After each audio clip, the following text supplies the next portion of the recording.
and I think you were 6 for 18 early in the fourth. What is it mentally that gets you to that point where you can rip off a stretch like you did? Just the work I've put into my craft over the years. I missed a lot of really good looks early on, and my teammates just kind of just telling me, just bring us home, and when you get, you continue to get the confidence from your teammates and continue to trust the work that you put in. You live with the results no matter what. What kind of advice, if any, have you been giving Talon throughout this stretch as he's been figuring out what his role is going to be, and how rewarding is it for you to see him have a game bounce back like tonight? It was phenomenal. It was so rewarding. It was amazing to see Taylor be himself, or get back to himself once again. Just his ability to score the ball, his ability to get into the lane and finish, his shot-making ability. We've been missing that, and I know he's, been missing it in himself as well. But just been telling him just to be yourself, continue to be yourself, and tonight he was that, and we needed everything he gave us tonight. We needed every scene of it. As someone who prides yourself in efficiency, to see as a team only have 5 turnovers, how do you walk away from a performance like that? Well, that's the reason we won the game. We won the game because we did not turn the ball over tonight, and when we get shots at the goal, we can be very dangerous. And we weren't shooting the ball well at all, and because we didn't turn the ball over, we caught fire. We caught fire, and because we got shots at the goal and we didn't turn the ball over, and especially against a team like Sac, with one of the fastest, if not the fastest guard in the league, and De'Aaron Fox, you turn the ball over, it results in fast break points on the other end. So, that was great to hold them to 6. We held them to 6 fast break points because we did not turn the ball over. LeBron, I know how you feel about the conversation about minutes in general, but generally coming to the season with a plan. I don't know if 37 minutes a night was the plan. Is that something are you comfortable with that number if that's the way it is the rest of the season? Does that work? Obviously, throughout the course of a game, we try to pick moments where I could get her some rest, and obviously, without AD, we've all had to pick up in some ways that we, probably didn't beforehand. So that's, doing more of the rebounding, doing more screening, doing more taking charges, doing more blocks, trying to block shots, and also, picking up a few more minutes as well.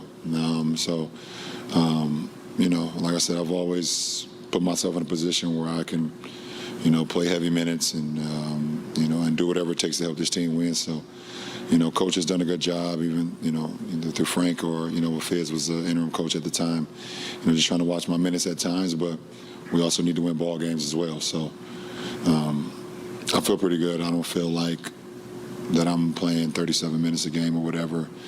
And it's also not the record for me. So my average a season, we're average 42 and a half for a whole season. So I even got a most minutes for the season plaque at my house.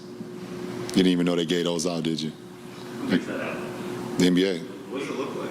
It looks like a plaque. It's like a wooden plaque, and it says, no, not a block. It's like a crest, basically, and it says the most minutes played for the season. Where is it? It should have been on a clock. No, it's in Ohio. It's in my house in Ohio. It's like an attendance award. That makes sense to me. This ain't the record for me. This is basically what I'm saying. LeBron, what's it like to see a young player like Malik? Obviously, like a pretty confident offensive player in general, but after what happened in Charlotte, maybe that could have been shaken a little bit. To see him kind of catch his stride and play with so much confidence and swagger on the court, seems like it's going up every game. It's funny. Just a little quick backstory. Me and Jay Kidd, we talked a lot last year. We wanted him last year. When Charlotte stopped playing him last year, or they will play him and then sit him for 5 or 6 games, and then they will play him, and then you will see, him have a game in Miami where he had 8 or 9 threes in Miami, and then they will sit him and not play him. Me and Jay Kidd will talk all the time, is there a way we can snatch this guy from their roster? Through patience and through timing, we was able to get him in the summertime this summer, which is still kind of doesn't make sense to me, but we're happy to have him. He's a dynamic player, and I always just think about that two-headed monster that they had at Kentucky with both of those guys, him and De'Aaron. They literally was just electrifying, just taking turns. So, we're happy to have him here. Obviously a huge part of the turnovers tonight, Russ with 0. And we asked him, about the 5 team turnovers. He said, well, it shows what we can put our minds to and what we can do. But on a personal level for Russ, him going from 9 to 0 night to night, what does that tell you about what Russ can do when he kind of puts his mind to something? Well, it's almost impossible to answer that question when you said on a personal level for Russ. Sure. I think that, as a team, we understand when we don't turn the ball over. And I think it's when I always want to say, it's the difference between attack turnovers and careless turnovers. When we don't have a amount of careless turnovers, we're really, really good. When we have a lot of careless turnovers, it doesn't allow us to set our defense, and we get ran out on in transition where we're not able to get back. So the attack turnovers, we got so many guys that can attack. Malik, myself, Russ, Taylor, Melo as well. 80 when he's playing. So that's going to happen. But it's the careless ones that hurt us, and that's for all of us as a team, and we understand that. And we did a hell of a job tonight. With 5 turnovers, that might be a season low for us, and it resulted in a win. Last question. LeBron, Frank was saying before the game that it's kind of a game-to-game situation with whether he wants to go with a guy like Dwight or DJ in a given matchup, depending on what an opponent is doing. What has that process been like for you guys, kind of adjusting to these smaller lineups, but then also maybe quarter to quarter, things kind of changing schematically that way? Listen, whoever number is called, we got to be all ready to adjust, got to be ready to go.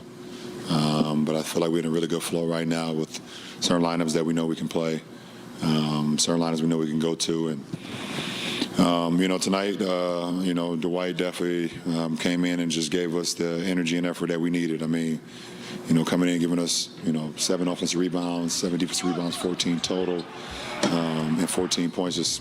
He had a double-double in 21 minutes. It was, everything that we needed. So, we just, and whenever, as a professional, obviously we know it's tough when you want to play and sometimes your number's not called. But it's also even more of a professional when you stay ready and your number is called and you go out and produce. So, definitely game ball to Dwight tonight, and we needed every second of it, every minute of it. Appreciate it. About Reds.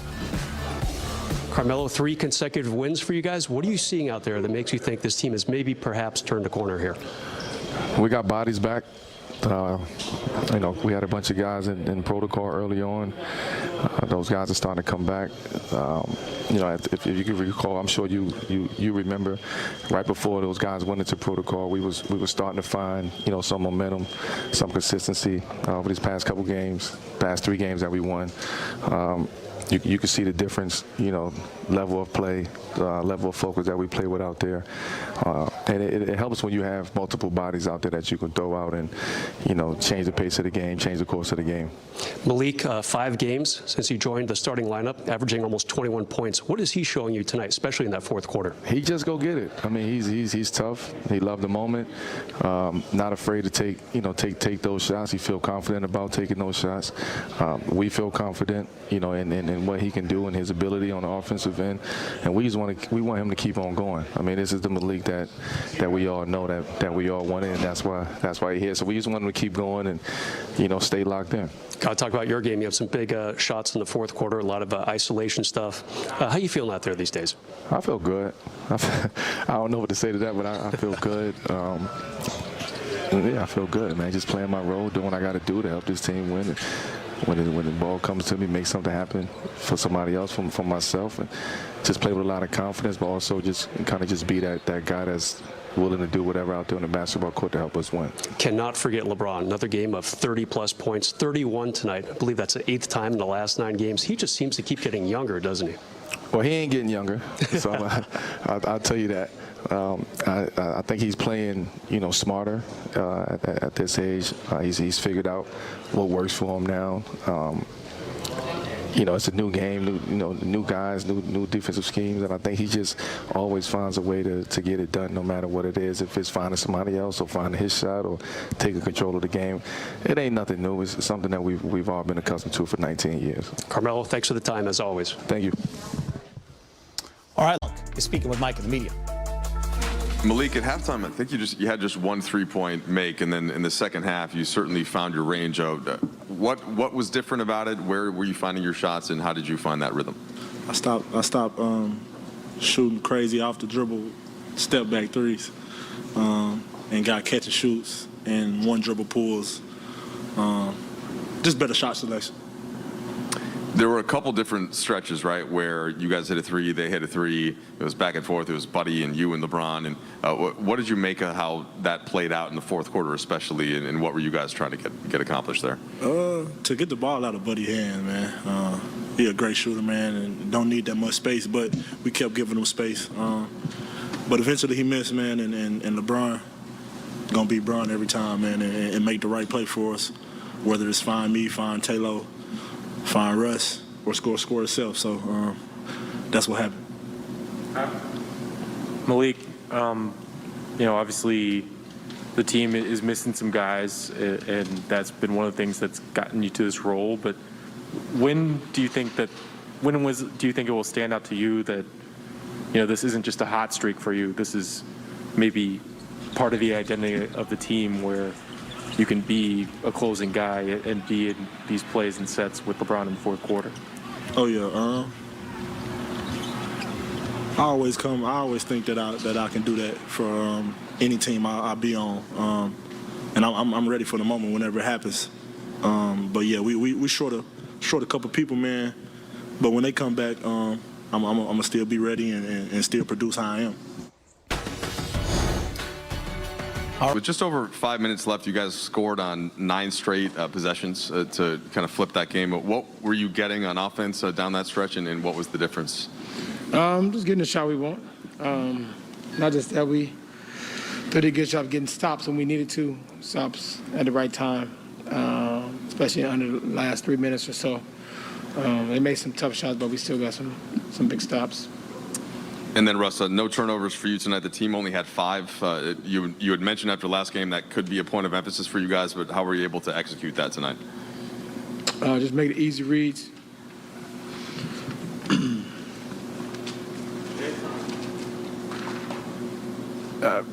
Mike asked my question, so I'm good.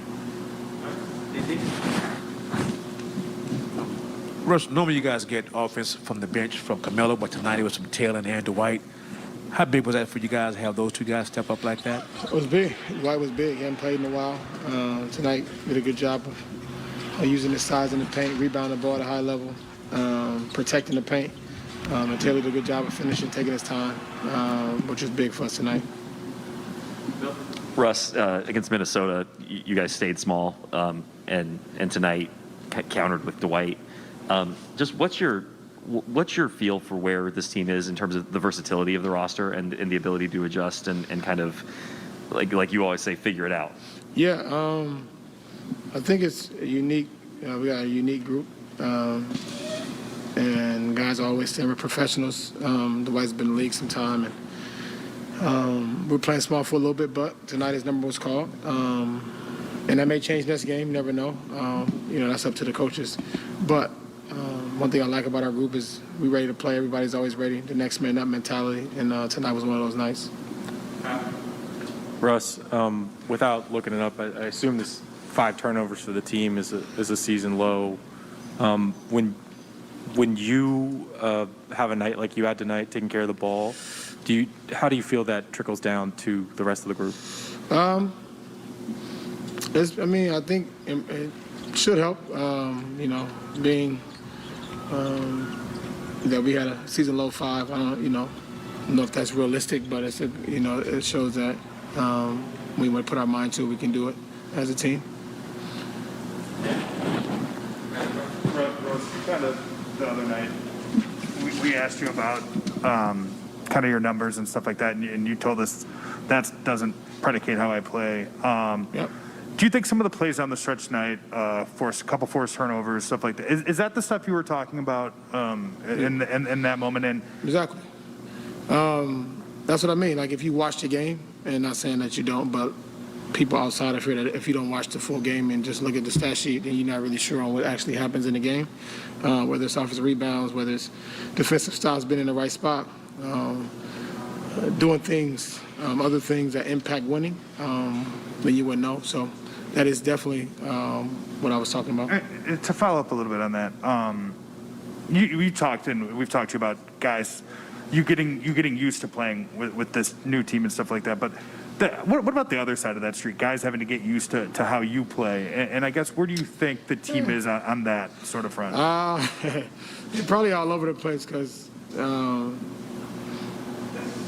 it just varies because my job changes every night, honestly. Sometimes I'm in a darker spot a lot of the game. Sometimes I got the ball in my hands. Sometimes I don't. Sometimes I'm a screener. Sometimes I'm cutting. It's probably difficult for them to know how I am able to play in the past. So you probably have to ask a lot of those guys that. But for me personally, it's kind of varying just based on, I guess, the game itself. Last question, Dave. Russ, is there any rhythm or feel when the team's having a night like tonight with 5 turnovers and you have none? Where are you aware of that you're like, oh, as the game is going, you recognize that you guys have been maximizing your possessions? Is that like a feel? Yeah, I'd rather get shot to the basket than turn the ball over. I know that you can see it as a team. We better take the shots and put it on the glass and have a chance to be able to get shots up instead of, we shot the ball 99 times. They only shot it 83. Like, we like that better than turn the ball over. So we at least take that